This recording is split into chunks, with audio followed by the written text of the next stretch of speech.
So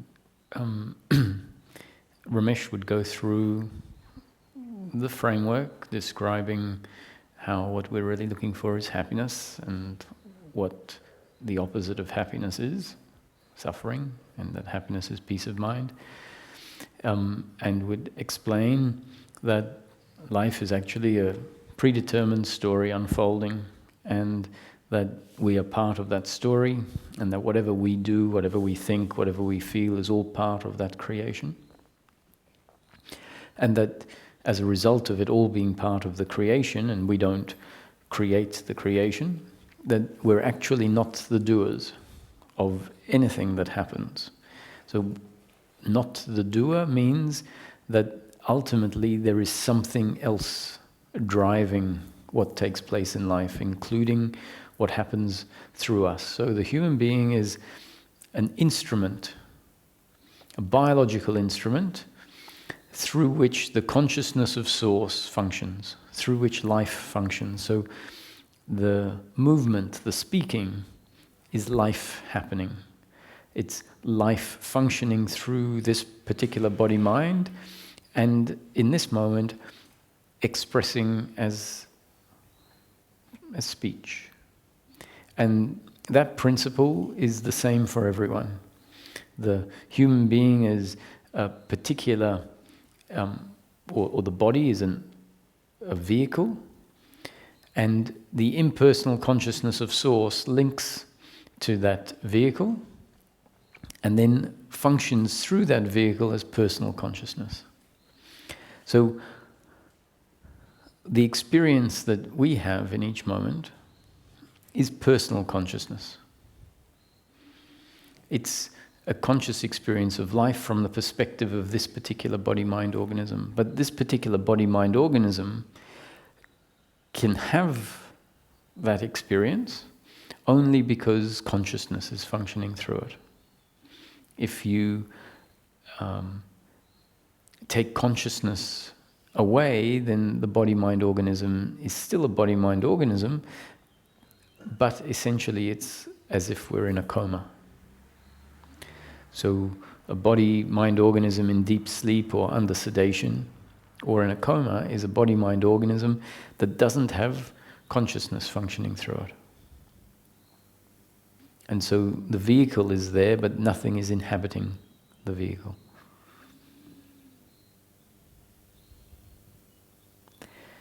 And so one of the ways, if someone's not familiar with what consciousness is referring to, I think that the use of the word consciousness in the English language in everyday use, as it's used in everyday application, is quite helpful to demonstrate to us, especially if I do a little bit of acting, a little skit, to demonstrate what the word consciousness is pointing at. So, we're conscious when we're moving through life. And if something heavy hits us on the head, we can lose consciousness. So something hits us on the head, and now we've lost consciousness. And then we regain consciousness. So that losing consciousness and then regaining consciousness can give us a hint of what consciousness is pointing at. Consciousness in the context of this consciousness functioning through the particular body-mind. So what is it that is not there when we lose consciousness? So if you faint, for example, or if you are under sedation in an operation or in deep sleep, what is not there? The body is still there.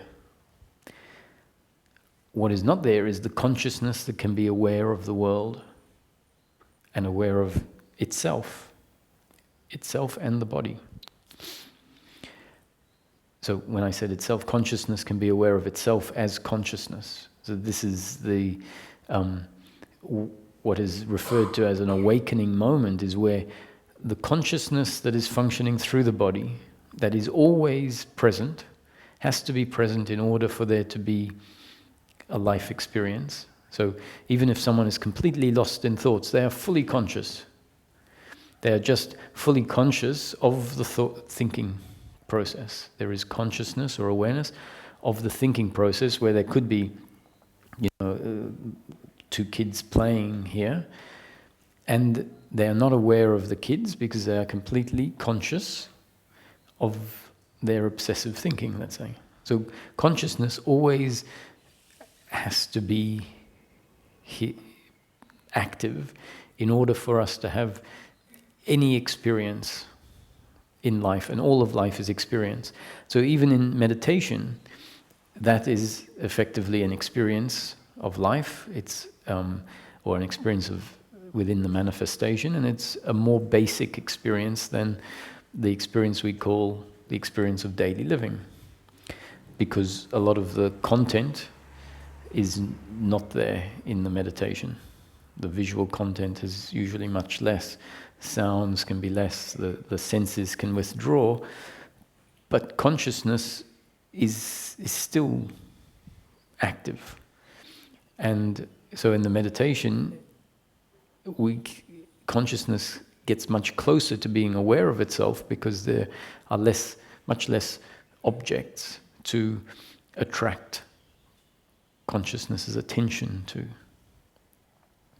So in meditation, there is less distraction, and with certain pointers, consciousness can become aware of itself. It's always here.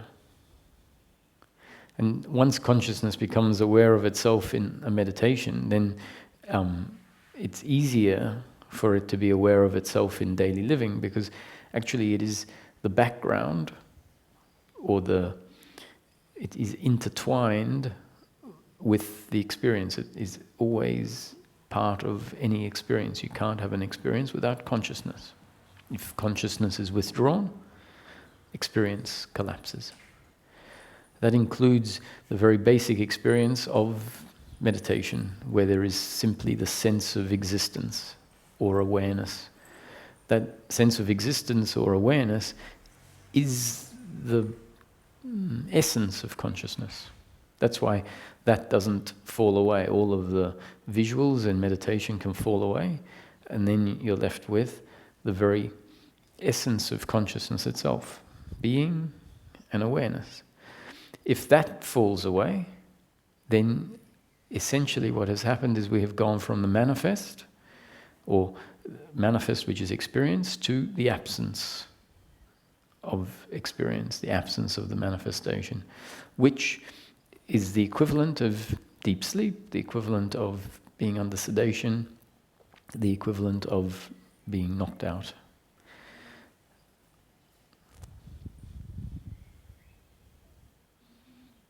So what is the human being? The human being is the combination of a body-mind organism vehicle through which consciousness functions. And we're describing them as if they are two. When there is the experience of daily life, in essence they are not two, they have merged and become one functioning unit, a conscious human being. And if we know ourselves as a conscious human being, so I don't mean conscious as in spiritually aware, I just mean conscious as all human beings are conscious, all human beings have consciousness. The thing is, a lot of human beings don't know themselves as conscious human beings. They know themselves as a physical entity with thoughts and emotions, but the consciousness aspect is unrecognized. So to come to know ourselves fully is to, one, become aware or conscious of the consciousness, and then also recognize that that consciousness doesn't ever exist in our experience independent of the body and independent of, let's just say independent of the body. And even in meditation, when the sense of the body falls away, someone would say, well, if I'm being really present with my meditation experience, there is consciousness, but there is no physical body in the experience, in the meditation experience. And so that proves that consciousness exists independent of the body. And I'd agree. I wouldn't agree that it proves that, but I would agree that yes, you have that experience in meditation where the sense of the body falls away, and there is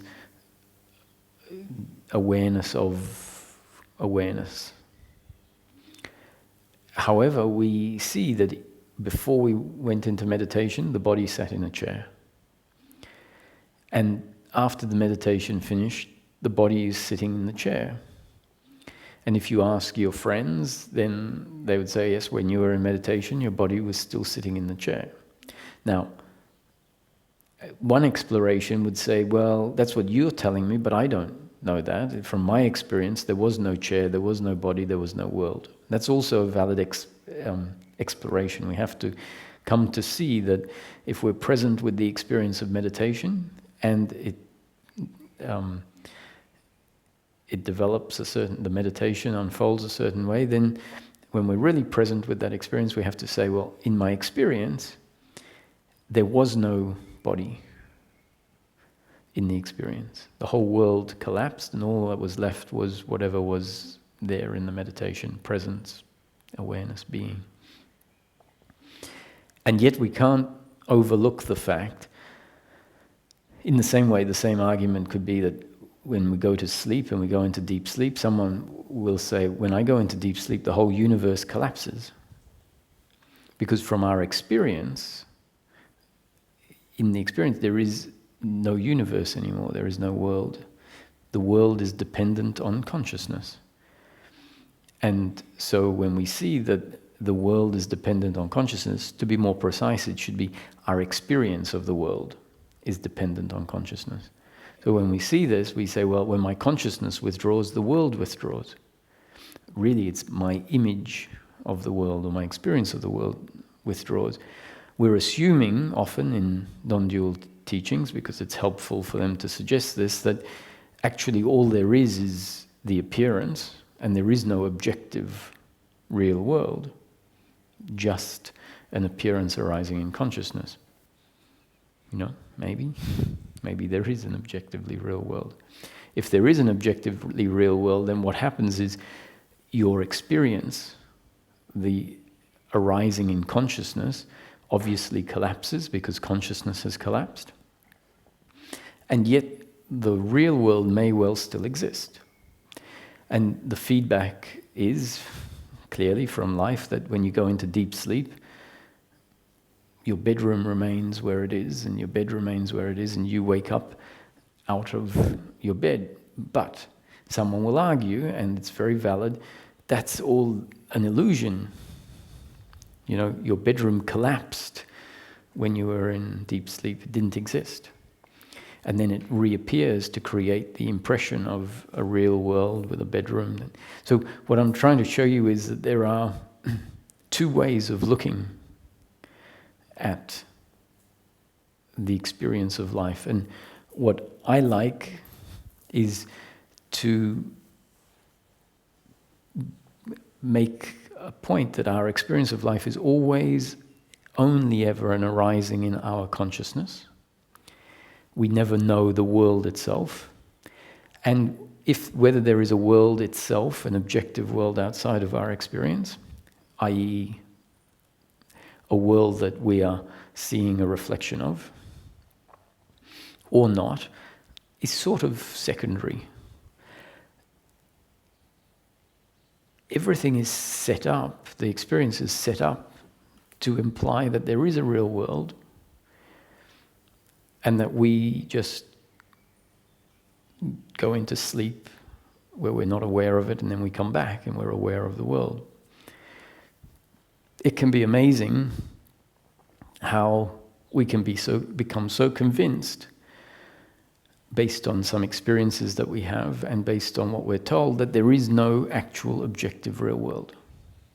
You know, you go onto any number of forums, and if you suggest that there is a world, an objective world, if you suggest that thoughts come from the brain, you will be surprised at how many people will come on and assure you that you're lost in ignorance, and that you just haven't realized that that the whole world arises in consciousness and that there is no world. And I probably would have been one of those people at some point in the seeking process, because the process requires us to go through all of these changes.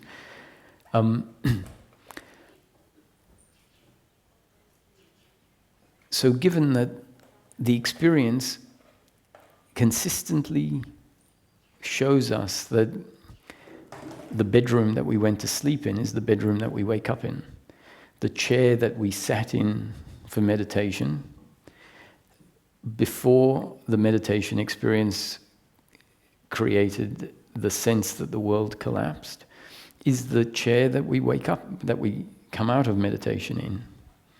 And so even when in the meditation you correctly say that the experience doesn't tell me anything about a body, and yet the experience is very clearly an experience that is dependent on consciousness. So I know from my experience that there is consciousness, and consciousness is not dependent on the body.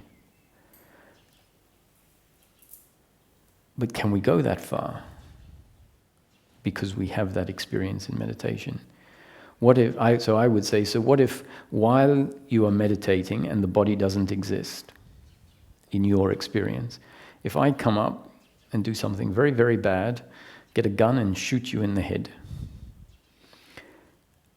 shoot the person that is sitting closed eyes meditating in the chair, what do you think is going to happen to your meditation experience? The meditation experience which you're saying doesn't include a body, or is not dependent on a body. The consciousness is there and it is not dependent on a body. Have you considered that maybe your meditation is going to collapse forever because the body has been killed? The body is the vehicle through which consciousness is functioning and through which all experiences on which all experience is dependent.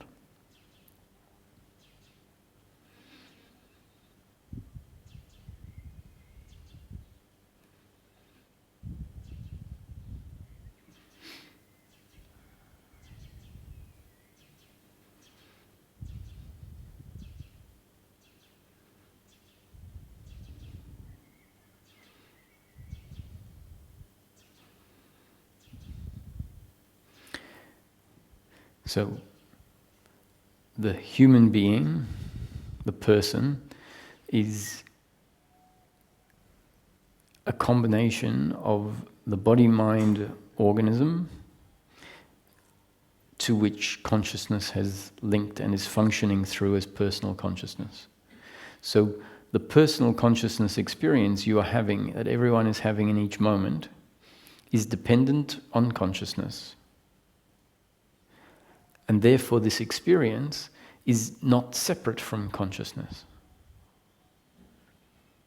So for you, I am part of your personal consciousness experience now.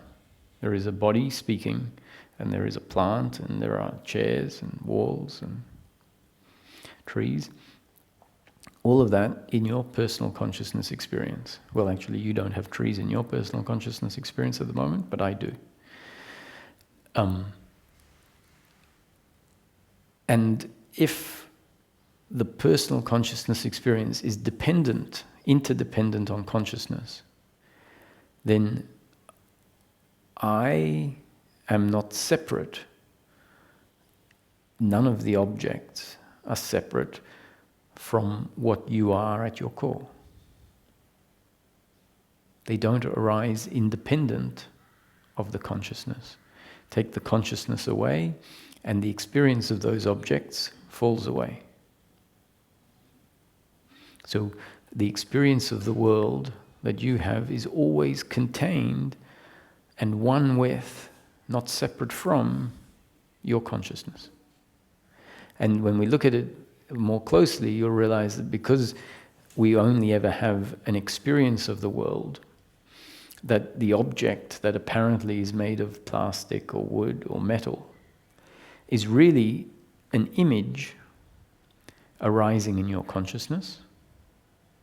And one object compared to another object are not really separate. They are two objects in the one image arising in your consciousness. And the whole image is fundamentally therefore made of consciousness. It is an image arising in consciousness. Just like a painting is fundamentally the canvas. You know, if you take the canvas away, the painting isn't there. It's just the paint. So the painting is a combination of the canvas and the paint. And they're sort of not two anymore once they become a painting. And so our experience in each moment, our image of life, is an arising inside of our consciousness. And therefore, everything is made of consciousness.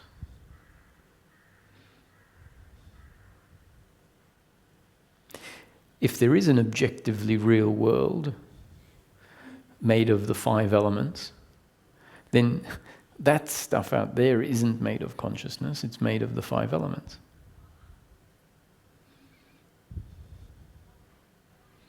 But the image of the world is all arising in consciousness and made of consciousness.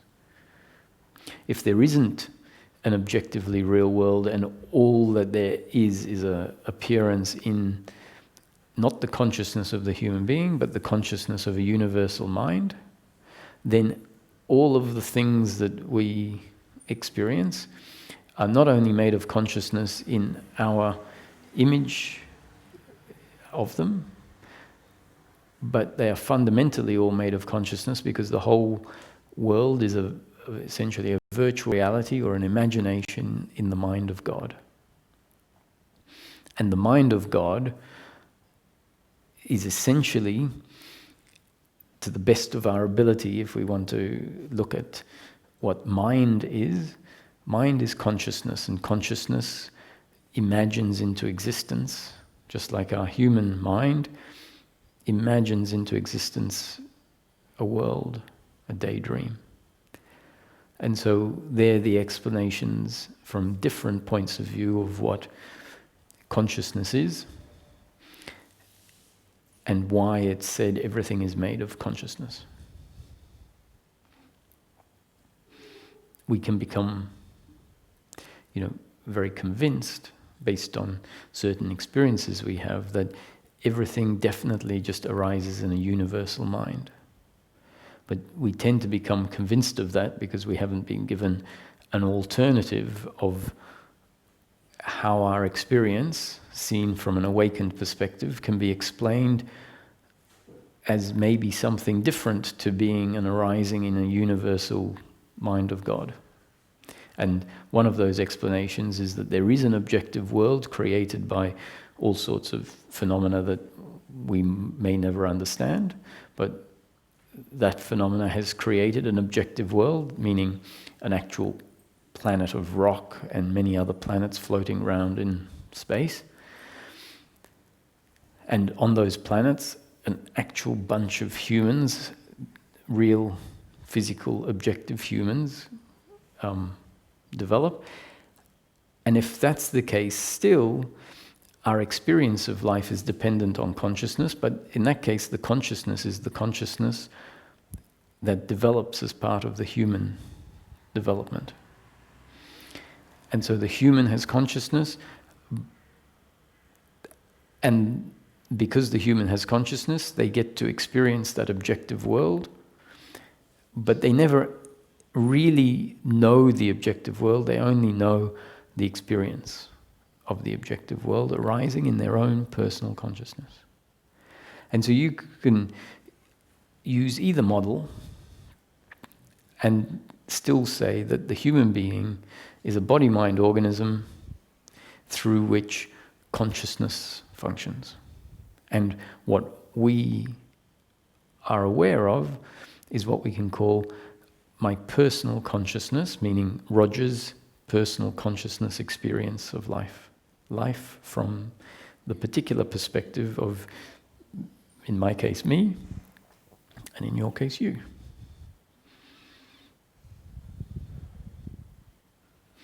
This elaborate explanation is useful really for a purpose, hopefully to be able to get us to become aware of what's always been here, and yet what we take for granted. Oh yeah, that's a road and buildings and it's the world and there's nothing really special about it. It's always there, ho-hum.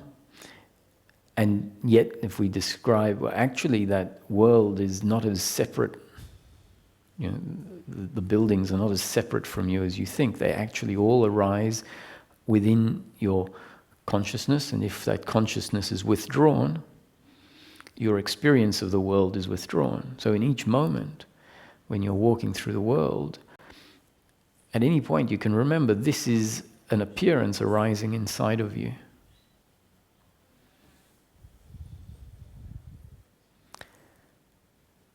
And if we start relating to the experience as something that is not separate from me and inside of me as inside of the consciousness, then there is a capacity to be present with this, which we are now starting to see as an arising in consciousness, which means that consciousness may well become aware of itself as the background of this experience. Whereas if we're walking around in a world saying, well, there's a building made of bricks and a tree made of wood and leaves, then the consciousnness component is not significant in that way of seeing life.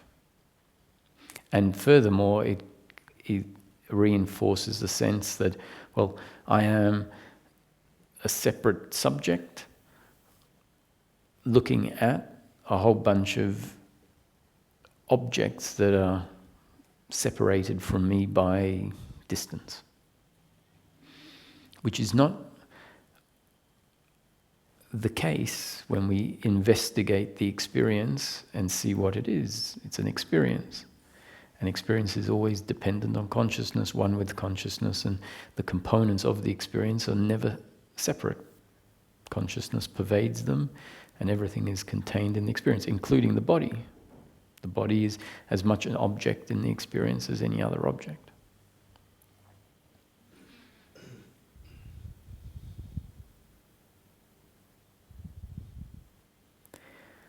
This is also what creates a shift in the brain, such that the brain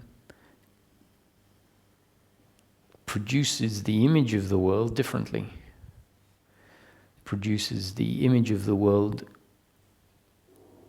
with the observer, you could say, in a different position to when the brain is producing the image of the world and only sees it as a human being seeing an object that is outside of itself. So, awakening, in my perspective, is actually the brain producing the image of the world differently. Why does it do that? Because it has been prompted and conditioned to see the world differently. The brain is actually very good at filling in gaps. So when it produces the image that we have, that image is refined, rendered, based on rules that the brain has learnt, based on the experience, the feedback of the experience we have, which is why it's why we can produce optical illusions very easily. So when someone understands how the brain renders the experience of the world based on lines and shadows and perspectives, they can create an optical illusion that, when put in front of the brain will say, oh, that is three-dimensional such and such. And so it's quite fascinating to see optical illusions that are created, and when you look at them from a certain perspective, they look like something, and then they bring in some other object that the brain then sees this other object relative to the picture, and then you notice that it's not at all what the brain first thought it was.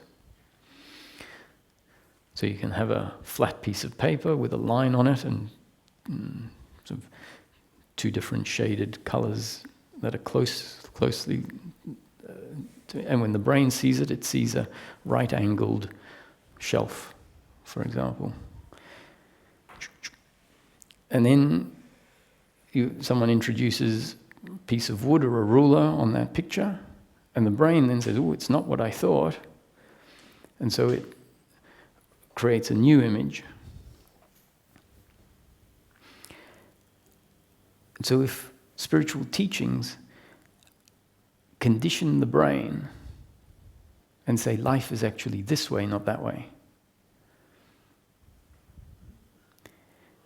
and they provide enough hints and rationales and reasons, and the brain starts to believe that it is the way, it will then it will recreate the image the way that it's been told the world is.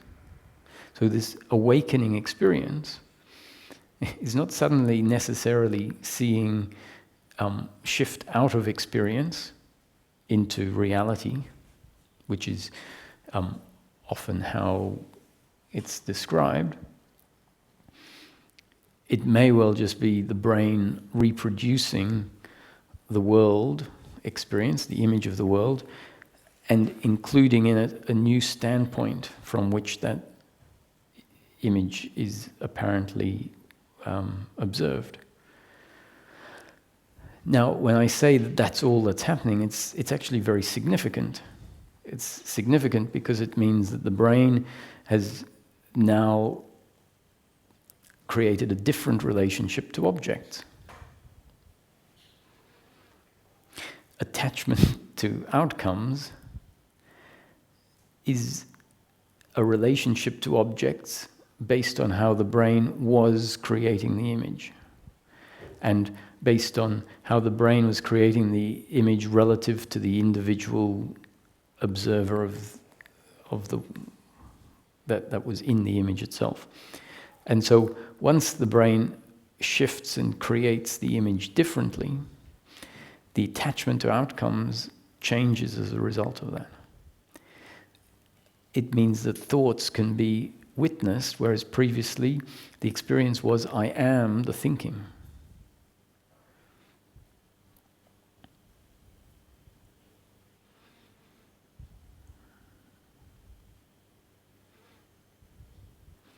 So, really, I'm giving away a lot of secrets, in a way. When I first started thinking, should I talk about this? When I really first started, I thought, I did have the thought, I thought, I might get struck down by lightning if I talk about this. And the reason being that, if you explain something to the brain, it's not necessarily going to have the same effect as if you just tell someone and say, here you go, this is how it is. It can lose it, so that it's like the placebo effect. If you give someone a placebo and tell them this is a brand new drug and it's had amazing success, unlike any success by anything else in the field, and you're lucky that you're the first set of patients to receive this through government subsidizing or whatever. And they take it And the power of the mind has been shown to be significant in healing, and so that the placebo effect can have can work. So if you tell someone the trick may sort of not work. So why am I telling you? I believe that understanding this may make certain things ineffective, but will create a new potential of learning by understanding how teachings are affecting us. And furthermore, what I also understand is that there are a lot of other teachings out there that don't talk about how the teaching itself works. And there's an intelligence in our body that is driving our seeking and driving our understanding and development and all the insights. And that intelligence is so effective that it will shut off things that we've heard if it's not important or it doesn't help. And so there'll be a time in a week that you'll forget what I've said and listen to a teaching and believe it as if it's truth, and it will do what it needs to do. And that may already have happened, and then this explanation is a refinement of what has come before. So one way or another, I came to the conclusion that giving away certain secrets is valid as a teaching. And the reason that that is important is because it is a process of undoing beliefs, and teachings do undo beliefs, but also tend to set in place new beliefs, which is why the teachings have all these warnings in them. Don't mistake the finger pointing for the moon as the moon. Use this thorn to remove the thorn embedded in your thumb, but be sure to throw both thorns away. Once you get to the other side of the river, no need to carry the boat on your back anymore.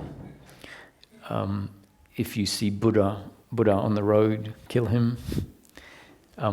All of these, and those are just 4 or 5 off the top of my head. We could go and find 100 in the next 3 hours if we went seeking for all of the hints in teachings. So in this teaching, whatever I say, whatever anyone has said, is always only a concept. It is not the truth. The only truth in the manifestation is the impersonal sense of I am. Once the concepts have done what they've done, then the concepts will eat themselves, and there's no need for the concepts anymore.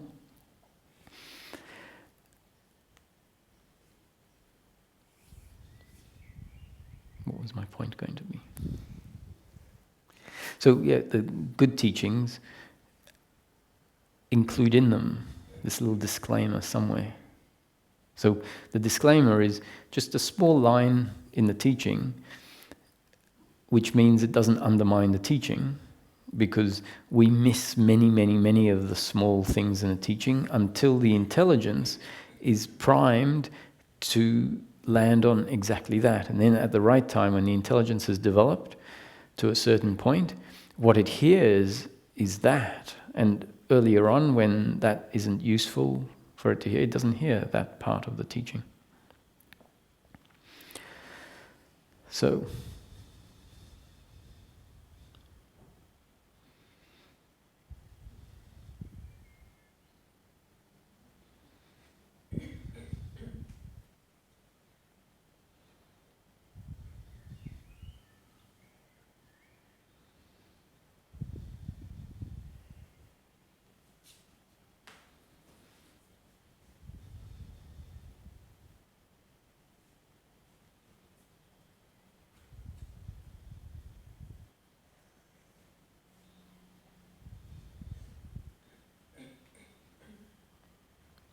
I'll share with you another strange nuance that happens.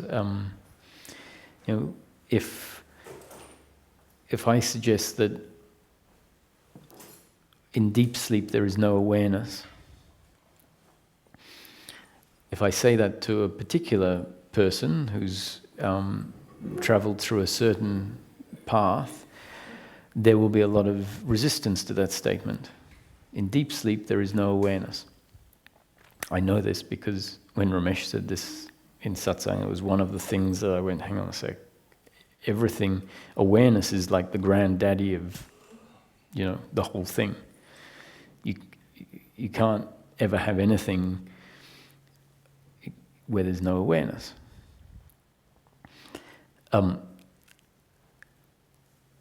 And so we had a discussion, and it was sort of like me arguing, and at some point he said, Roger, if there's nothing to be aware of, where is the question of awareness? So in deep sleep, there is the absence of anything, or of the whole manifestation collapses.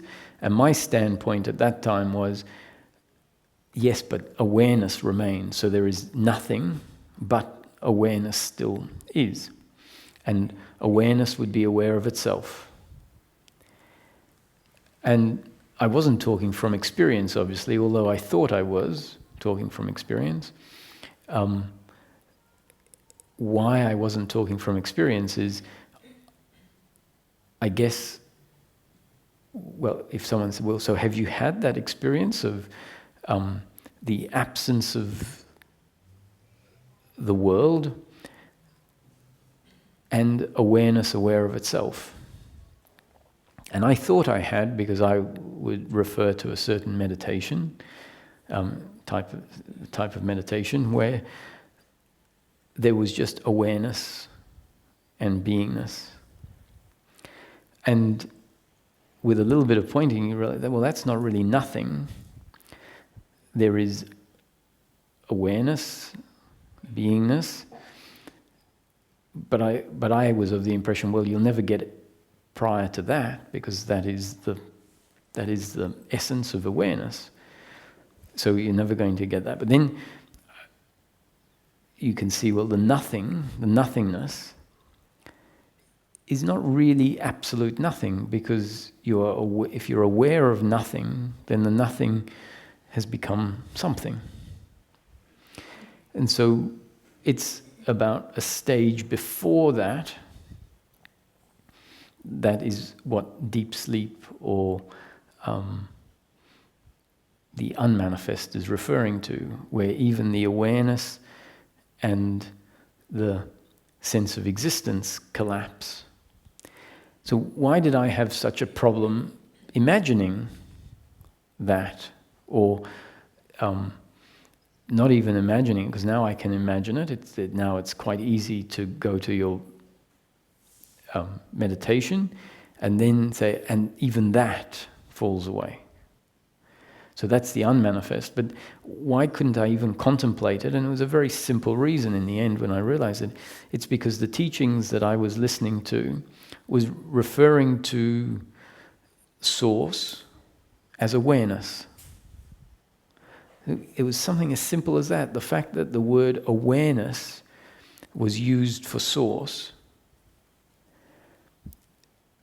meant that source had to be aware all the time, because the word awareness was used for source.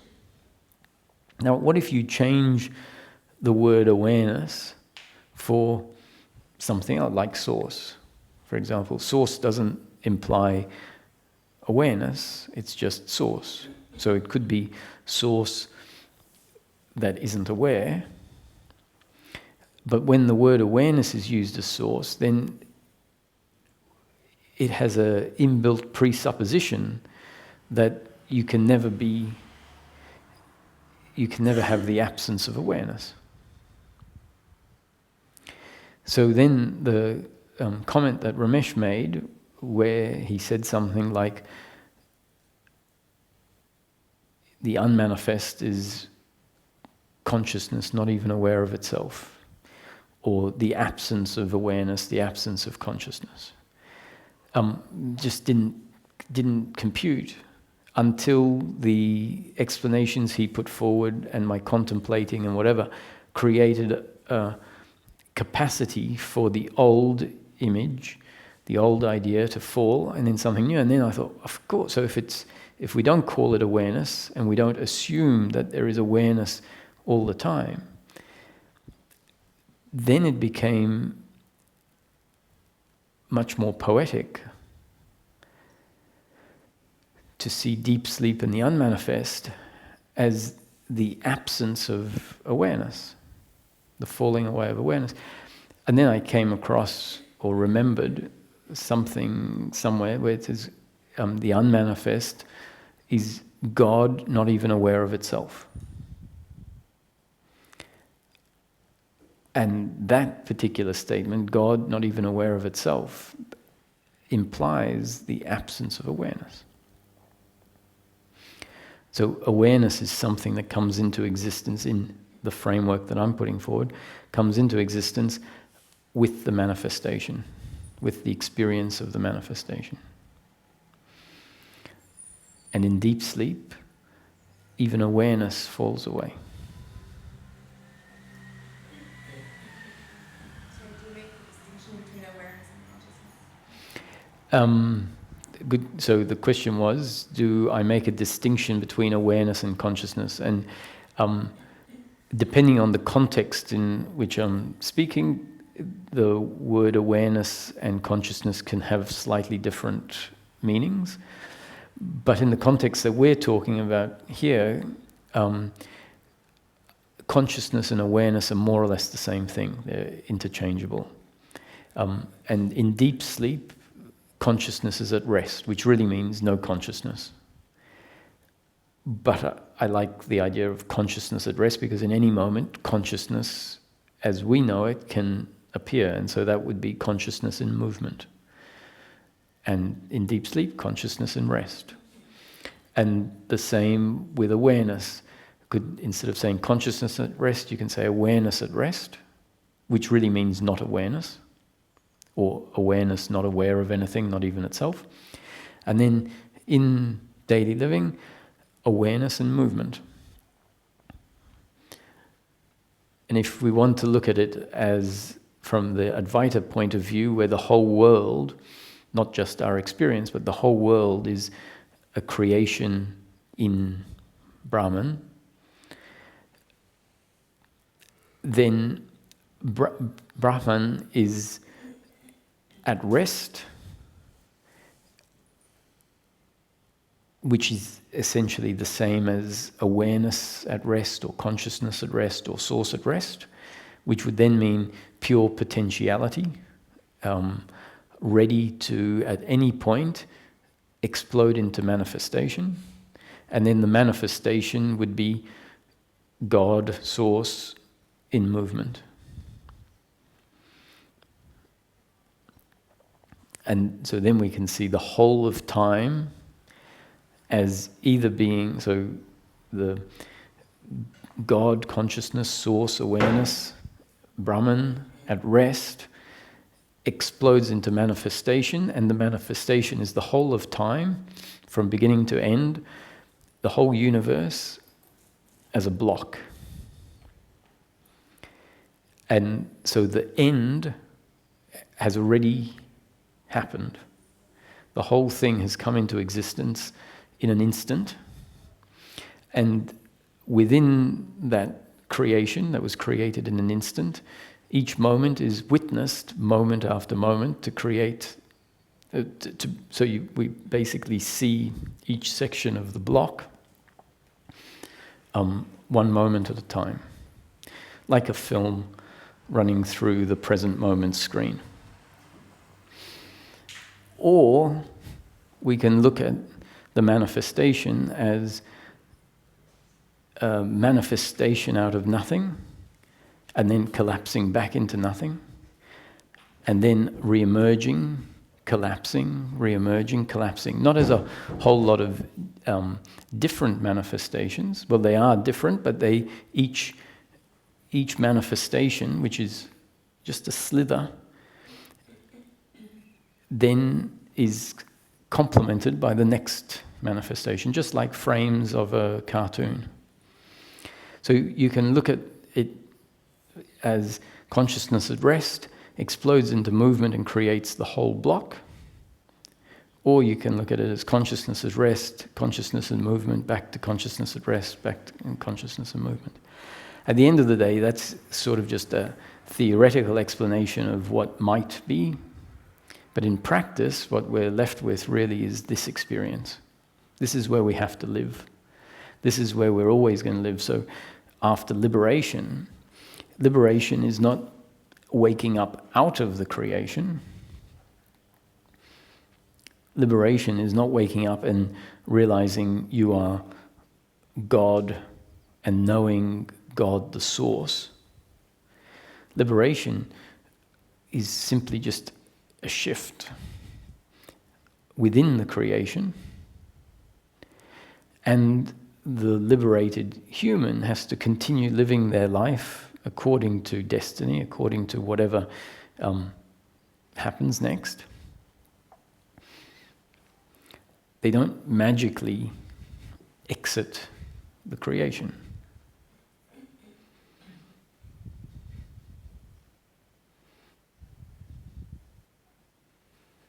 Could you maybe say a few words about panpsychism? The only words I could say about panpsychism is I don't know what it is. What is it? I guess what I've heard, the idea that everything has consciousness. Okay. If you can you say something about panpsychism?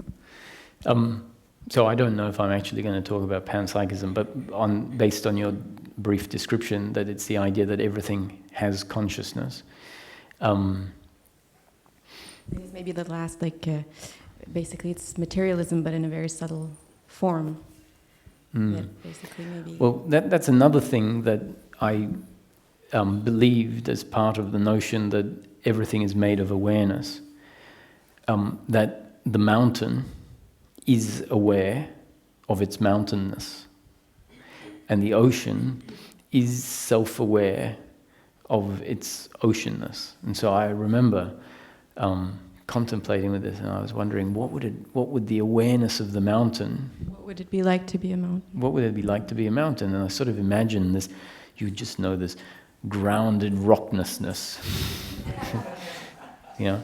And then I thought, well, so how far does that extend? Like, where's the edge of the mountain? It turns out that is a notion that, for me, fell away as being, that was a misunderstanding. And this was really crucial. This exploration. I won't do it justice because the explorations as they unfold in our contemplating are sort of much more complex than when we put it into words. But as part of let's keep it practical and let's run with some of the hints that we get given in the manifestation instead of running with an idea like everything is self-aware. But I know why I had the idea everything was self-aware, because of the awareness teachings that, once again, nothing, I have to say, there's nothing I say about different teachings as a criticism of them. As I see them, they're all doing their job, they all self-correct each other, and they know that they're just teachings. And so I found myself with this idea, and then I started seeing that actually there's not that much critical thinking in holding that notion. Something just didn't quite fit. I needed to refine it. And so I started looking around, and I said, well, we have inanimate objects like the stones and the pieces of wood. We have animate objects like the plants, And then we have sentient animate objects like animals, and then we have humans, which are sentient animal objects, but with a, it seems, more developed intellect, because the brain is more complex, let's say. Then I looked at the inanimate objects, the rocks, and well, they don't have a nervous system, and they're not alive. The plants don't, as far as, so this is crude, right? I'm not saying that I actually really fully understand, but basic categories, I go, okay, so the plants are alive, they have biochemistry, they will, let's say, biologically just move towards the sun, but they don't have awareness in the way that a sentient object does. The fact that they move towards the sun is simply a biological mechanism. It doesn't mean that the plant is aware, it just means that there's a biological mechanism that creates that movement. An animal has awareness that we can observe. And in my estimation, a plant didn't have a brain, but it did have a network of biology. But I concluded it doesn't have a center of consciousness. Now this goes, this was interesting because it meant the collapse of the previous idea that said everything, including the inanimate object, is aware. Now, when I started to look at the human being as being a vehicle through which consciousness is functioning, a vehicle, consciousness links to that vehicle and functions through the vehicle. I thought, well, what if a rock is an object through which consciousness is not functioning? And then I look at a plant and I say, similarly, a plant is a biological organism that has life in it, life force, but no consciousness. Now, there'll be people hearing this going, no, everything has consciousness. So what I'm describing is me moving away from that previous idea that at some point started to go, no, something's not quite right here. The animal has consciousness and has a brain and a nervous system. And the human has the same again in a more complex form. So then I said, well, why don't I run with what I can observe? And my conclusion is that in order for consciousness to function through an organism, the organism has to be of a certain type. It doesn't function through a rock, it doesn't function through a flower, but it does function through a sentient object. And it seems that sentient objects have brains. And the more complex the brain, the more complex the consciousness, or the more complex the experience that can be had from that vehicle.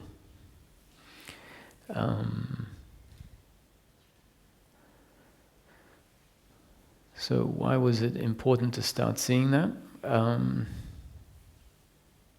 Well, what it did is it shifted the notion of awareness from something abstract, something I couldn't quite figure, well, how does a rock experience its rockness, to something then that meant, oh, okay, so now this consciousness is not something abstract anymore, that consciousness in this manifestation, this is what I said. I said, okay, I'm not making any broad claims about other manifestations that might function differently, but I'm saying this manifestation to me seems to follow certain rules, and that is that if an object is going to be a sentient object, meaning an object through which consciousness functions, it needs to be a particular type of object, which is an object with a brain. And then it meant I was able to become more aware of my own consciousness, because the consciousness was a consciousness functioning through me rather than some abstract consciousness that was out there. So at that, I remember at this point, I imagined the consciousness of Source, aware of life.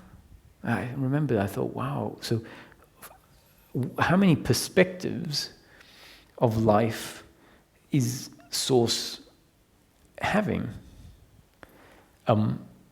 I thought from a tree point of view, like, does it have it from the tree as an overall? Does it have it from the leaf perspective? Does it have it from both? And then I thought, well, but there's an infinite number of perspectives on this basis if everything is self-aware. And I thought, like, I couldn't compute how that could be experienced by God. Like, I thought even that, like, even God's going to get confused with all of that to deal with.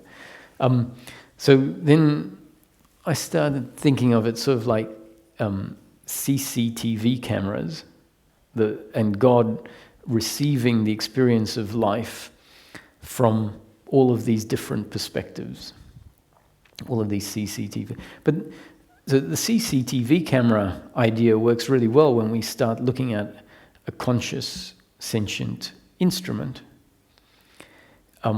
When you start looking at inanimate objects, every object being self-aware, like, it just doesn't work. Because the floor is self-aware. And I thought, so from which point of the floor is it aware of itself? Or is it all points? And how small is a point? Like an atom? And so then when this happened, it was like, oh, how great, that doesn't happen. The floor isn't self-aware. God isn't aware of itself as the floor. Why does God want to be aware of itself as the floor? And it's like, oh, so God is having an experience through each of us and through all of the animals from the perspective of the body and what it's exposed to in each moment. And then that's not abstract, because we know our experience of the world is from a certain perspective, and it's where our senses are looking, and based on how sensitive the body is and all sorts of factors.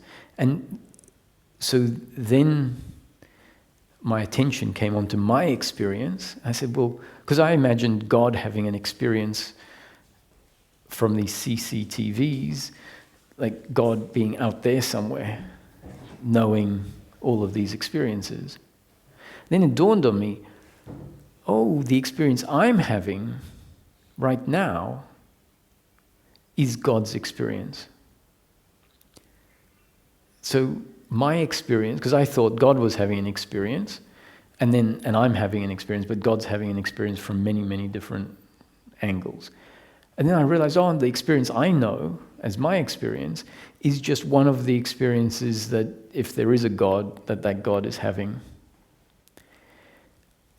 And then we can drop the idea that there's a God out there and just be interested in, oh, the experience I'm having, and I'm God, really. Not God, I don't mean I'm God as in I'm God that has some, all omniscient sort of powers of creating and all that, but the consciousness functioning through me and the experience I'm having is the God experience, if we want to think of it that way, that I can know. That my experience and God's experience are not two. And so then I thought, oh, so the dog is having an experience in each moment. The dog's personal consciousness experience. When it sees its master, it gets all excited, and that excitement is part of its personal consciousness experience. If someone comes towards it with a stick and it is afraid of sticks, that's its experience, and seeing the stick and all of it, the whole thing is the experience. So that is the personal consciousness experience the dog is having from its perspective, and it is aware of its experience. It is the one that has its experience. And maybe that consciousness of the dog is the consciousness of Source. Maybe the consciousness that is running through me is the consciousness of Source. And the consciousness that is running through you is the consciousness of Source. All the one consciousness of Source functioning through many different body-mind organisms. And then at some point, it got refined, and I said, well, I don't really know that there is one consciousness of Source functioning through all of us.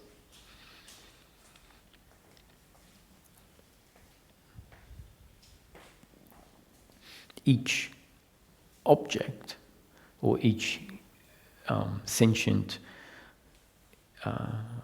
instrument, may well have their own consciousness, rather than it being the one consciousness of Source. Now, obviously all of the Advaita seekers will disagree with that, because Advaita has said, no, it is all the one consciousness of Source. Maybe, yes.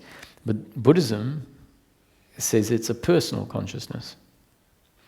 I suspect that the awakening that the Buddhist master had is the same awakening that the Advaita master had, but they have come through different paths to that same awakening. And so when they interpret the awakening, they interpret it through the path they came. So the reason I say this is I go to that experience and I can see how you could say it is the one consciousness of Source, because frankly the consciousness that is functioning through me, even if it is generated within the body brain and is a neurological function, it would be the same neurological function in someone else. The content would then be different, but the content is not the base consciousness. So even if it's sort of like if you have two peach trees producing peaches, they're producing peaches from the same blueprint. So in a way you could say the two peaches are from the one source, or the two peaches are somewhat the same. And so even if one human and another human are producing their own consciousness, it's effectively coming through the same machine, as in the machine, the design of the brain is the same for the two people. The conditioning is different, and therefore the output of the content will be different. But the consciousness is sort of more primal. And so then you could say that it's the same consciousness. So being with that awakened experience, which really just means being aware of consciousness, I can completely see why an Advaita master would describe it as the one consciousness of Source, and why a Buddhist master would say, well, I don't know anything about anyone else's consciousness. This is my own personal consciousness that I have become aware of. And that's just a description of actually the same realization. And so arguing over where the consciousness comes from, or whether it's the one consciousness functioning through everyone, or whether it's a separate personal consciousness in everyone, sort of is irrelevant, because the whole point is to recognize the consciousness.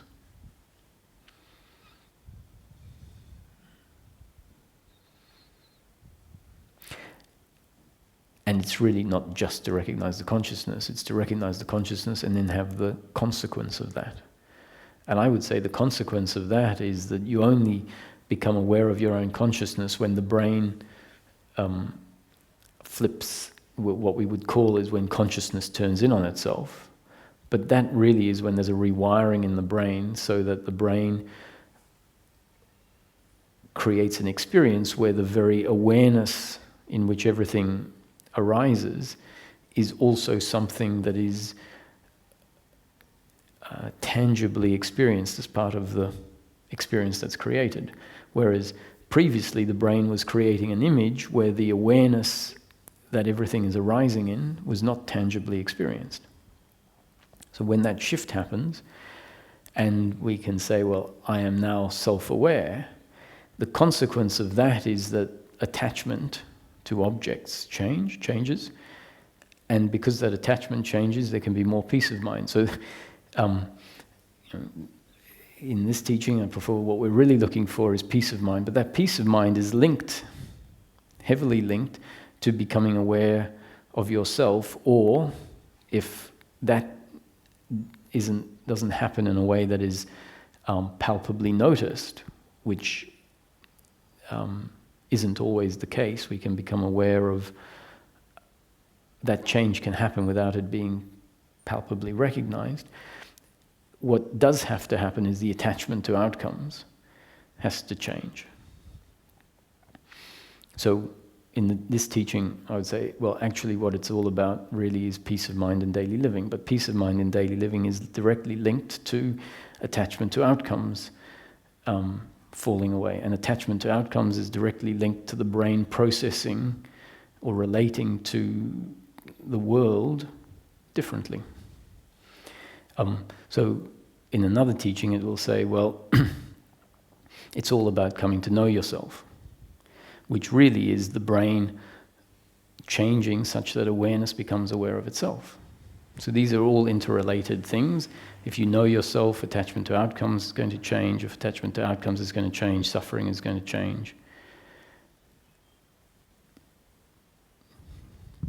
So is meditation all about states of mind? Yes, to me meditation is, or different meditations are the brain functioning differently, creating a different experience. This is another of the nuances that had to be seen past, is that, I thought that there is ignorance and separation, which is experience. So subject-object relationship. And when there's a subject-object relationship, that's what we call experience. And in some teachings, experience is described as ignorance because we don't know ourselves and we don't know the non-duality of things. And non-duality is described, and awakening is described as awakening to reality, the end of experience. And so when that experience happens, the non-dual experience, the brain then says, oh, now this is reality. I see, now I see. It's no longer a subject-object relationship. Everything is arising as a singularity within consciousness. I see, so this is truth, this is reality. And all of that other stuff where I thought, that there were separate objects, that was experience and that was ignorance.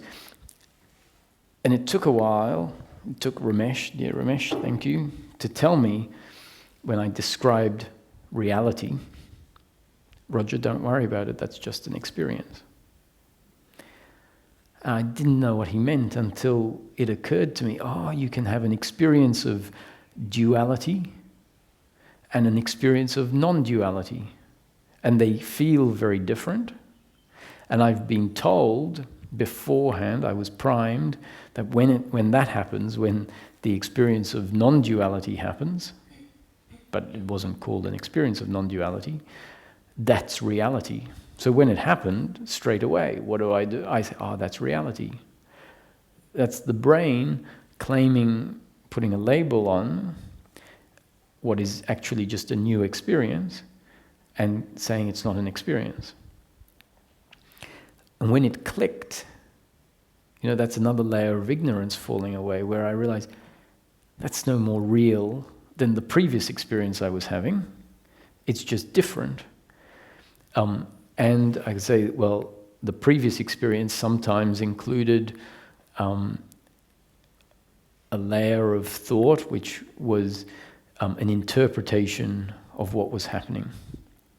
That layer of thought, that interpretation of what was happening, someone looks at you and you have this idea that they now hate you because they looked at you a certain. That's essentially a layer of thinking that affects the experience. And in the other experience of non-duality, we tend not to have, because we're essentially,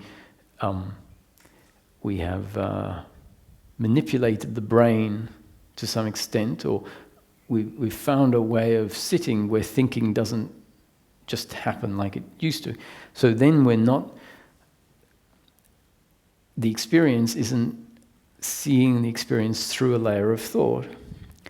And when those two are contrasted, we contrast seeing life through a story about what it is versus seeing life but without the story, we can see how a filter has fallen away. And so then, because the filter is very clearly seen as a distortion, we then say, oh, now I see life as it is.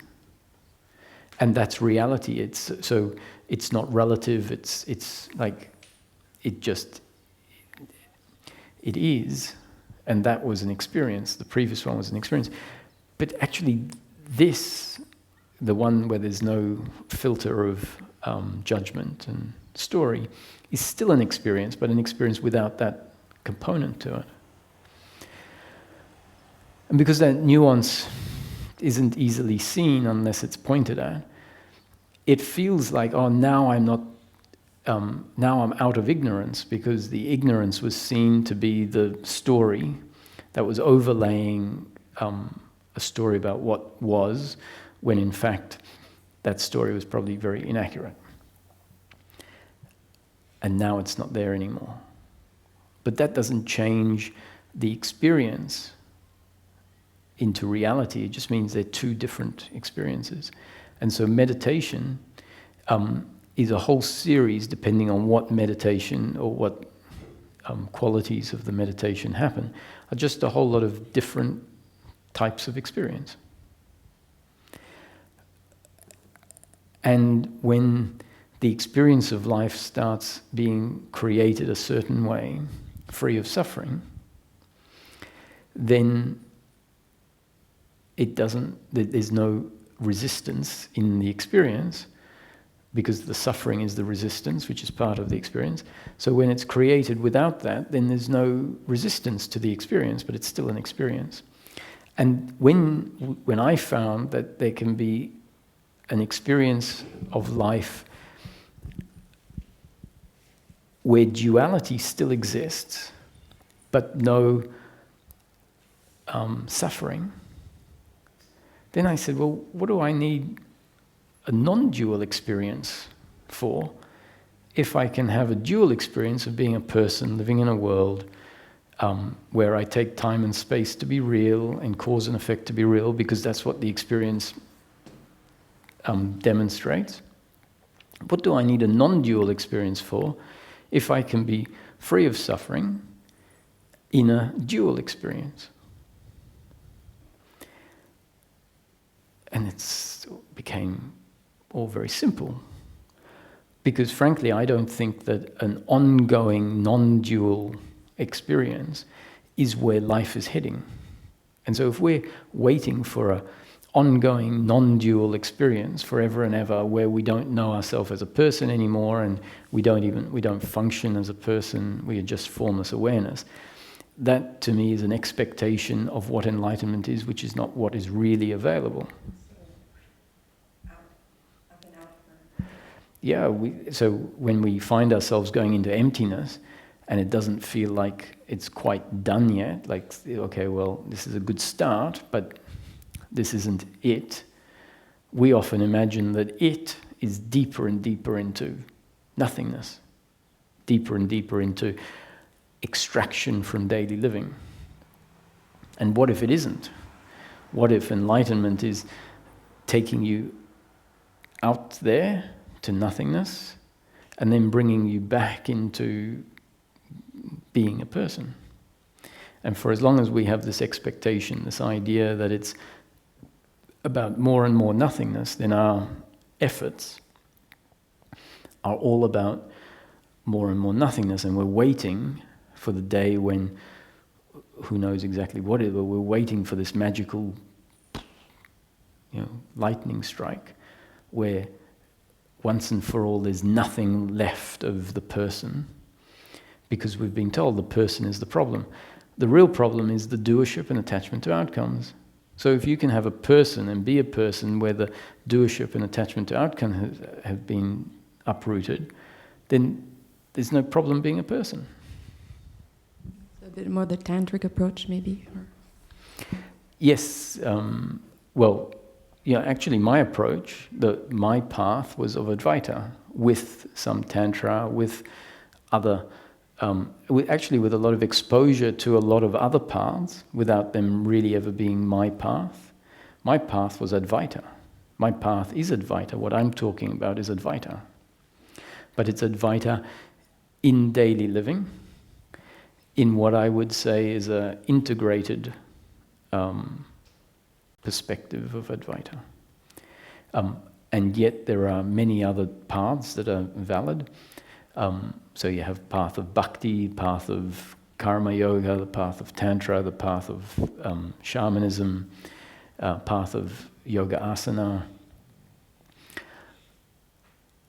They're all valid and they're designed to work with people who have different constitutions. So the people that are attracted to Advaita are a very different group to those that are attracted to Tantra, a very different group those that are attracted to shamanism. And I like all three. I think that if you can see the benefits of all of them, we end up with a more rounded, in the end, approach. Rounded in the sense that there are a lot of different edges that need to be rounded, and usually one process is not very effective at rounding all of the edges. So you can have a main path and then find yourself influenced from time to time as is needed by different paths.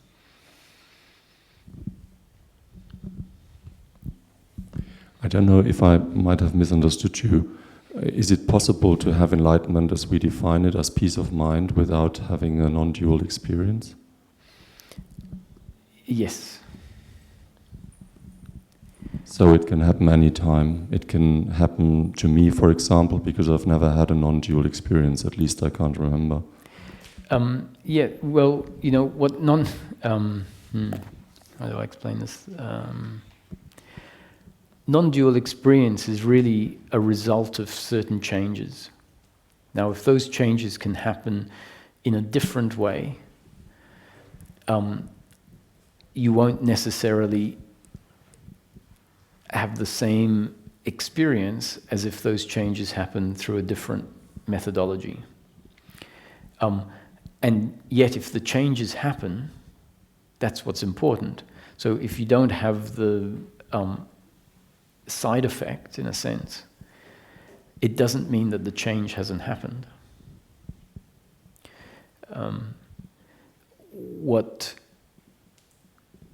Once, like following on from what I said this morning, it's really about learning how to think in a healthy manner, let's say. And we haven't really been taught by life. When we develop, we don't develop in a way that we think in a very healthy manner. I don't mean the content of the thought. I mean the something much more fundamental. The functioning of our thinking, where we see certain things as relative rather than absolute, and not make the mistake of thinking something relative is absolute. Those are the real changes that make the real difference. And one of the biggest changes in that regard is to not be continually stuck in between interconnected opposite concepts, which is how the human thinking has been developed, is that we find a point on a spectrum and say, this is right. And then anything that is away from that point is wrong. So we then end up with right and wrong. And if we remain on that spectrum of thinking, then everything is either right or wrong, good or bad, pleasurable or painful. And that's in a way, that's a flawed way of thinking. And non-duality is effectively trying to get us off a spectrum of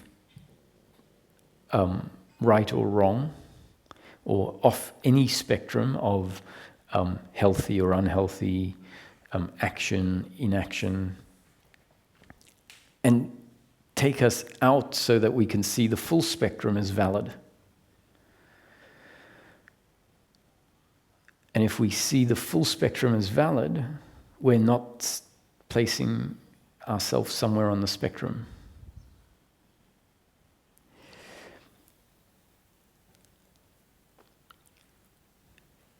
And when you think about it, what non-duality is saying is everything is. So relate to it as if it's all valid. That's when it says it's all a creation and there is no right or wrong. It's saying the creation is fundamentally correct as it is, and it's a creation of interconnected opposites, of duality, of big and small, hot and cold, male and female, health and disease, wealth and poverty. And if we are gravitating towards one half of what is, so let's say the good but not the bad, we're validating one half of what is. So we're creating a separation where there really is none. And so non-duality is trying to get the brain to see the experience and relate to the experience differently.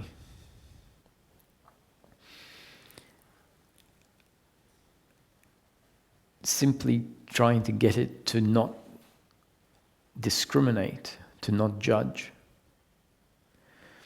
So some teachings will say there is no pleasure or pain unless you label it that way. So that's not really true, because pleasure or pain, as we talked about before, give me your finger, if you're sure there's no pain, I'll chop it off. And just don't label it. Right? And you don't label it and there's no pain, but there actually will be physical pain. But for the purpose of the exercise of not judging, when a teaching says there is no pleasure or pain, it's saying it for a reason. For the purpose I just mentioned, it's not absolutely correct. But if we look at what it's trying to achieve, it's very clever. And no need to undermine it because it is serving a purpose. So the teachings will say there is no good or bad because they know that you're habituated to labeling something as good or bad and then taking sides. Right? Whatever you label as good, you'll be on that side. And what you label as good might be what someone else labels as bad, and what someone else labels as bad is what you label as good. So the teachings know that you're effectively attached to pleasure, to that which you say is good, and averse to that which you say is bad. So how do you undermine the attachment? Either you take a methodology that undermines attachment a different way, or you say, well, in order for the brain to be attached, it first has to label something as good or bad. If it doesn't know whether it's good or bad, it can't get attached to it. So when the teachings say, there is no good or bad is an incorrect label of your mind. It's a false functioning of your mind. So stop doing it. And that's how you'll start to see what is when you stop labeling it as good or bad. And as I said, that's not actually true. Because when you see the world without attachment to outcome, you can still label something as good or bad relative to a certain benchmark, and that's actually very important to be able to come back and do that in order to live life on a practical level. But let's not go there because that undermines the process, and the process is very valid. The process is if you don't label anything good or bad, then you are seeing it as it is. And it says, actually labeling it a good and bad is a bad habit, and it's ignorance. So stop it. And so we will start going through life,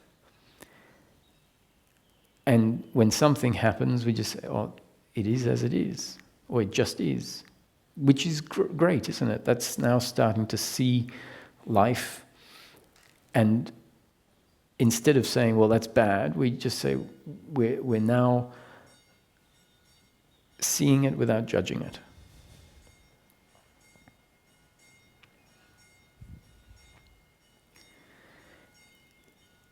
And if we keep doing that, what we find is that our attachment habit can't function,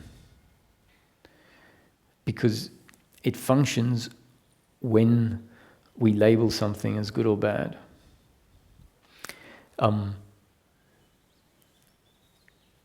That's a way of dealing with attachment, but in an indirect way. Because the problem isn't really labeling something good or bad. The problem is the attachment to it.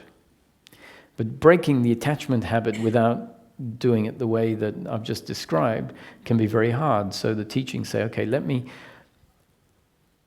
take away the mental function by saying that it's ignorance. Let me take that mental function away, and if I take that mental function away, which really is manipulating the brain function,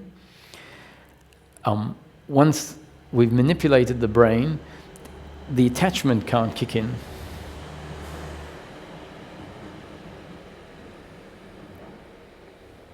Make sense? At some point, the process needs to deal with the attachment issue. Otherwise, we have to spend our life in a manipulated state where we just keep saying,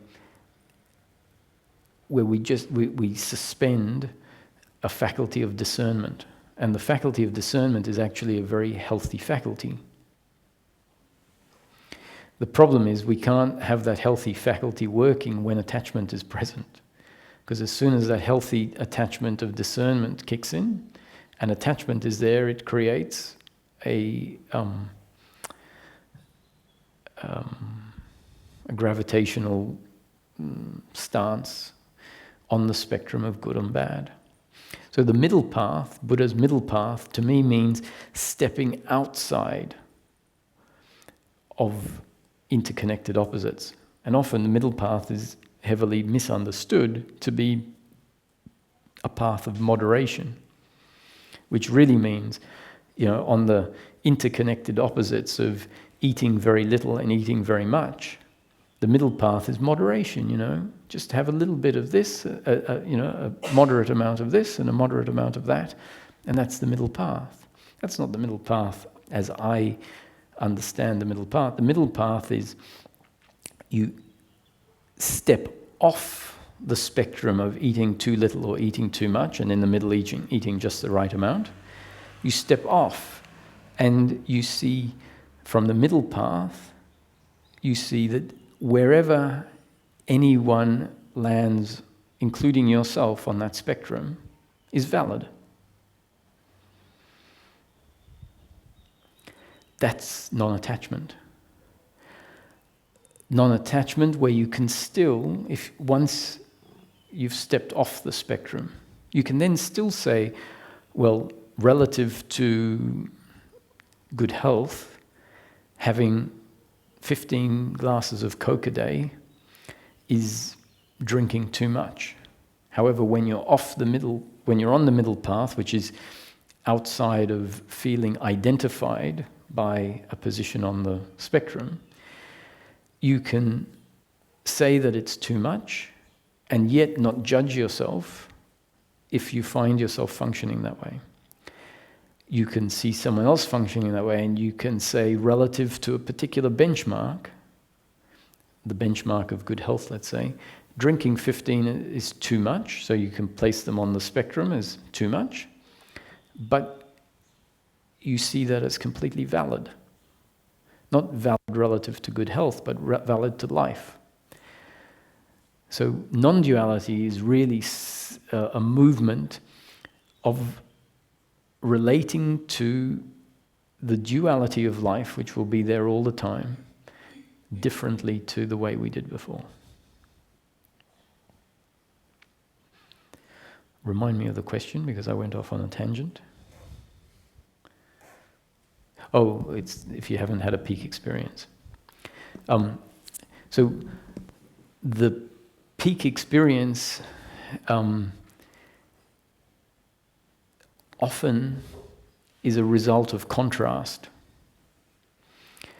And some teaching styles can create a switch very abruptly, and then when that abrupt switches happen, you go from one experience of life, so one experience being created where there is like a separate subject-object relationship, and in an instant, when you're least expecting it, because of the prompts from the non-dual teachings, the brain rejigs and creates a different experience, and then the contrast between the two is like, whoa. It's like, that's different. Whereas if a teaching takes you in a much slower way, a different teaching, let's say a teaching that talks about different ways of thinking, of seeing things, you might find that you have incremental shifts and you are actually seeing life very differently, but it happens so incrementally and small that you don't have a peak experience that makes you go, wow, because the contrast isn't there. And we can get carried away because the teachings often are talking about reality and non-duality, get carried away and think it's all about a shift in experience.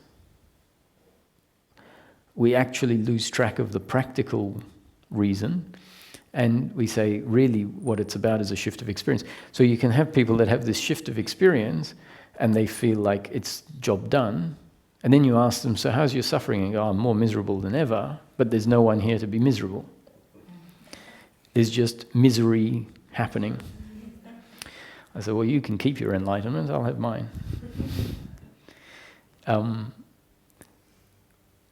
Whereas that, to me, is a phase of the end of suffering. It's a shift that's very important, but a lot more has to happen.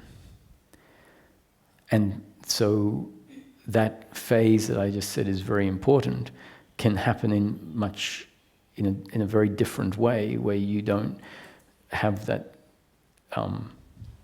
peak experience, and yet you have the end of suffering. And so I know a couple of people in particular that I'm quite sure their experience is of peace of mind in life, and yet they keep asking me, so can you have peace of mind without a non-dual experience? Pretty similar to what you've just asked. Because in the back of their mind, they're still sort of thinking that it's about non-duality. So I keep saying, if you drop the idea of non-duality as being what it's all about, and you just stick with your experience, and if your experience is an experience free of suffering, which they've said, yes, the suffering that used to be there is no longer there. So really, without the expectation that it's about something different, do you need anything more? And the answer is, if you really have peace of mind, you don't need anything more, because peace of mind is the absence of expectation. So when someone says to me, oh, I've heard what you said, and actually there's a lot more after that, and they describe bliss and all sorts of things. And I say, well, that'd be great if it comes. It'll be a bonus on top of the peace of mind. I assume the peace of mind can remain. And so if all this bliss and whatever comes, then yeah, why not? But I can assure you that no matter how excitingly they present it, I have no inclination for it unless it sort of just happens. because I go to my experience and there's no uncomfortableness with just what's here and now. And I suspect that it's our attachment to outcome that would find that description very exciting and say, oh, actually, then in that case, I want that. In practice, what we really want is peace of mind, which means the end of expectation, the end of needing anything more than we have, and it's not just some conceptual philosophy where we say, oh, I don't need anything more. It's experientially, I say, well, if I go to my experience, there's nothing in my experience that says this isn't enough.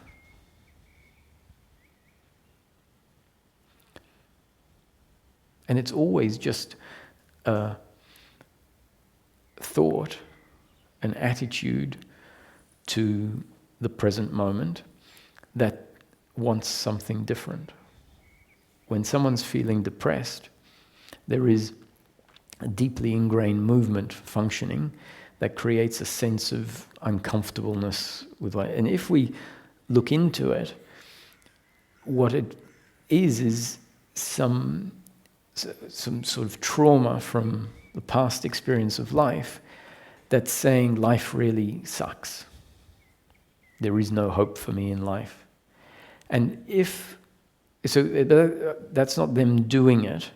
So I'm not saying, that someone is doing it wrong. But when we look at it, it's there. If in an instant you could do something that gets them out of that, let's say you say, I think you're fantastic at something, like genuinely, and suddenly it clicks them out of it. In that moment, they're free of feeling like the present moment isn't enough.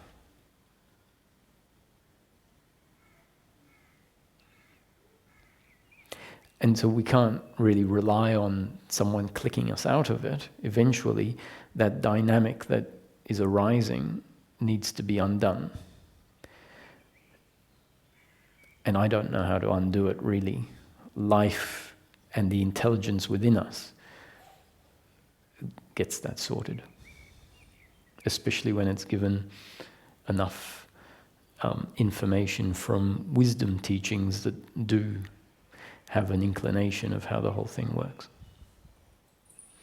But when I say I don't know how to do it, everyone is so uniquely different that all you can do is throw the information out and then rely on the intelligence of the body to process it as is needed. No one can ever know exactly what needs to be said in exactly the right sequence, but the intelligence in a teacher, which is simply the intelligence that everyone has but developed in a particular way in some people, can spot generally what needs, and so they can throw out generally the right information. But then it's up to destiny as to how that gets processed and what effects it has.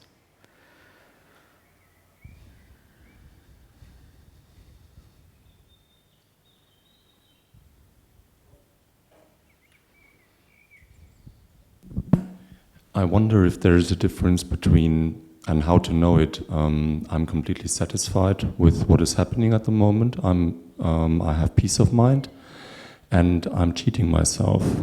Mm-hmm. Are there telltale signs? At the end of the day, the telltale sign is the suffering that will be there if you're cheating yourself, and for a while we can cheat ourselves such that we don't notice the suffering. But when we're interested, like you asked the question, so you're interested, my hint is just keep an eye out for suffering. And if you see some suffering, then ask yourself why. And so if suffering's there, then we'll stop saying that I have peace of mind.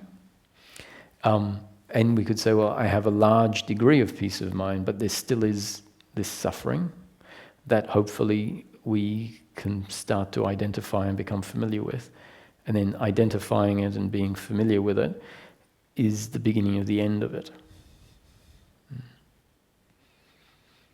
So the litmus test, really, the the beacon on our path is to understand what we're really looking for is peace of mind, and what gets in the way of peace of mind is suffering. And if we become familiar with what suffering feels like, which in general terms is an uncomfortableness with ourselves and uncomfortableness with the other, then we've got a highly equipped radar system. Once we know it's peace of mind that will truly satisfy, suffering is the only thing that gets in the way of peace of mind, and we know what suffering feels like, and now we're on high alert. Whenever it arises, we are interested in it, curious in it, curious about it.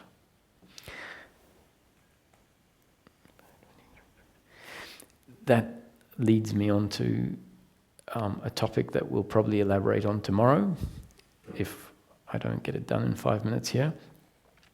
And that is that there are 3 very valid but very different movements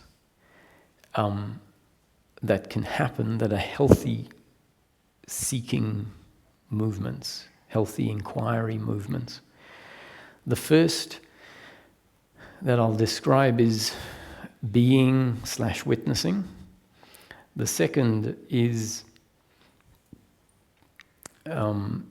investigation and inquiry of a conceptual sort, along the lines of the concepts that I've been putting forward.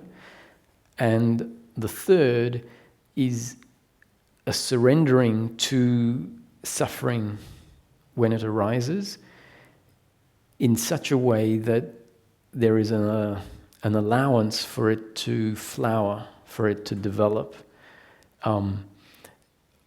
more and more fully.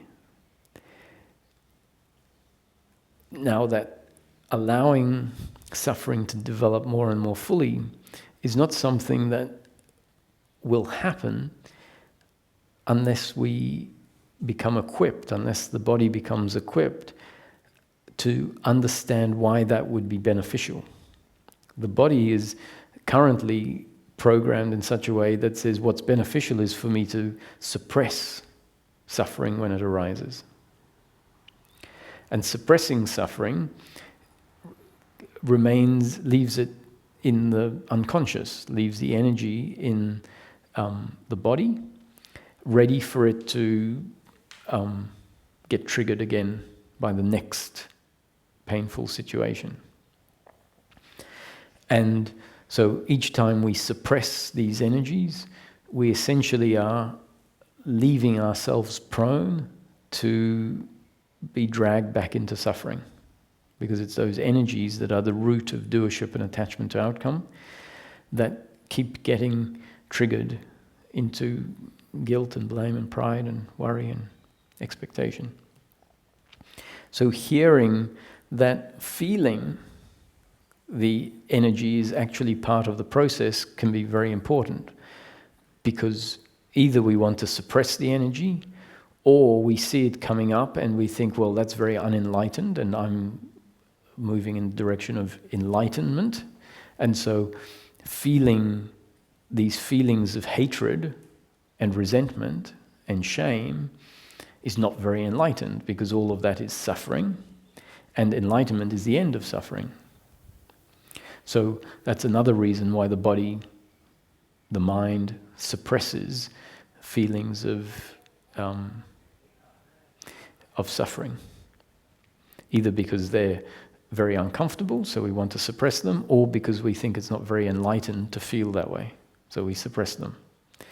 And what I'm suggesting is there is a very valid movement, along with the other 2 very valid movements of witnessing and investigation and inquiry. And the third one that I'm saying is very valid is to allow those energies to fully express themselves, to be there without us judging them, without us saying that's very unenlightened, without us saying this needs to be pushed away.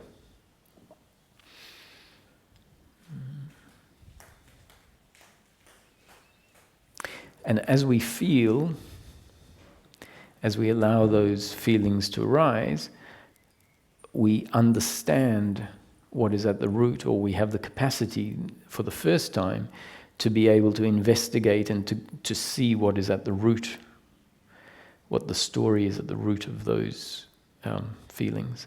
When they got locked in place, what event locked them in place? And for as long as we keep suppressing the feelings, we don't get to see the detailed story. And so in non-dual teachings, because part of the very important movement is to just allow everything to be as it is and not be particularly involved in detail and just witness, often on certain phases of non-dual teachings, we're essentially told not to think about anything, not to feel and look into stories, because that's all a functioning of the judging mind. And as I mentioned before, one of the approaches is to inhibit that functioning of the mind to help break attachment. And so, help break attachment, which really means bring in this outside of good and bad perspective. And so the suggestion of allowing the energy to come up, which means allowing the story to come up, the story of I hate you for what you did. I wish I could kill you, I hate you so much. That would be a story of suppressed, intense blame and hatred. And so that coming up and us being able to see the story, allow the story, so you just allow words to be put on it. When the energy comes up, you can't do this when the energy doesn't come up on its own, but when it comes up on its own, you say, today might be a day that it's going to reveal itself. And as it gets stronger and stronger, there might be a time where at first it just feels like a nebulous uncomfortableness. You don't really know what it is. And as it flowers more and more, you might start to be able to put certain categories up against it and see if it's that. Is it blame? No, it's not blame. Is it pride? No, it's not. Is it shame? It's shame. And then you can go into maybe a bit further. You just let it. Once you say it's shame, it'll probably flower a bit more. And then if you're familiar with, okay, what's under shame? Is it lack of self-worth? Is it embarrassment? Is it insecurity? Is it worthlessness? Is it abandonment? And you could maybe put some of those labels up against it. Is it abandonment? Oh, yeah, it's shame because of abandonment. And that can allow the energy to express itself in a way that it hasn't had the opportunity to do so in the past, simply because the body hasn't been conditioned to see that as a valid movement. And as that happens, the energies can come out, and at a certain point they can erupt into an emotional release, where there can be crying, there can be screaming, there can be beating pillows or whatever. And I know this sounds very much like psychology or therapy. Maybe all of this is not too disconnected. And essentially, if our understanding of life has developed to a certain point, these energies can come up and we can witness the energy as a story that has been put in place based on an event that happened and our attitude at that time, which was an attitude of doership and attachment to outcome, an attitude that was in place at that time that took the event very personally, was hurt by the actions of the other, and that pain was seen as an attack on oneself. You did this to me, I hate you. And it was locked away. And so as those energies come up, which we sort of need to allow at a certain point in time, that energy can be expressed. And when you express energy in a way, it's transmuting it. It's like burning wood, and it goes from wood to ashes. And it, in a way, is burning up your past karma, you could call it. Burning up these energies, expanding it, expending it, using it. If we don't release it in certain ways, and this isn't the only way, there can be ways that it gets released which we don't even know are happening, in dreams, through other ways that can seem much more mystical, but they're another process of the body. So this is just one way that the energies get used up. But if they don't get used up, then what happens is that energy is continually being turned into thought. And thought is the least effective way of releasing that energy. And in fact, if it's not witnessed, if the thought isn't witnessed, then it's not really released. If it's not witnessed as an energy from the past, then it's not released. In the same way as if you have an emotional release and it's not witnessed as an energy from the past. And understandably, because back then we had a different attitude to life, and so we see that's why the circumstance was interpreted that way and why it was locked away that way. So we can release energy just by witnessing our thoughts, but that's a very slow way of releasing the load. If you can have a cathartic release, it dumps a large load out much, much quicker than any sort of thinking process that you can witness. So that's one of three different movements that can happen. And simply knowing about the three movements, being told about them, is enough for those movements to be able to happen automatically at the right time without us needing to worry which one we should be doing today or in this moment. As long as we're equipped to know that simply witnessing and being, so that means the suffering is arising and we're not interested in the story, we just see that the suffering is an energy arising in the space, and if we if our consciousness is not fixated on the energy and is open and aware of a broader landscape, then that suffering energy can dissolve in an instant. And there's a lot of insight that can come from seeing it just dissolve, which it shows that it's really not that real. In the light of awareness, it dissolves as though it doesn't exist. The problem is if we just do that all the time, we might think that we're dealing with the root, but we're not actually dealing with the root, so it'll keep coming up and we'll have to keep just witnessing. Now there's a lot of benefit that comes from witnessing. There are a lot of insights that come from it, but it's not the complete package. Just like emotional release on its own isn't the complete package, just like self-inquiry and investigation and contemplation isn't the complete package. When you put the three together, and maybe there's 4 or 5, some others, if you put those together, then you end up with a very powerful toolkit, which isn't really a toolkit, it just becomes a way that you find yourself functioning. Sometimes you will just witness, just like you witness thoughts arising. We witness the suffering, either in the form of thoughts or in the form of body sensations, and just allow it to be there and be that which is unaffected by the witnessing. Another one is for the suffering to come up, or for there not to be any suffering, and you are walking in the park and you're contemplating concepts of non-duality or the various concepts put forward here. What we're really looking for is happiness. My happiness isn't to be found in the flow of life, and we deepening our understanding. The contemplating usually is about trying to see how everything connects together.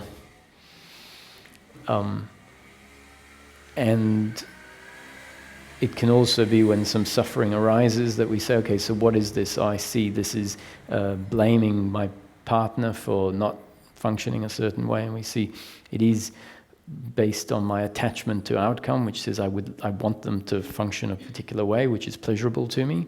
They're not, and I'm seeing that functioning, which is pain, as an attack on who I am, and I'm seeing them as the doer and saying that they should and could be different.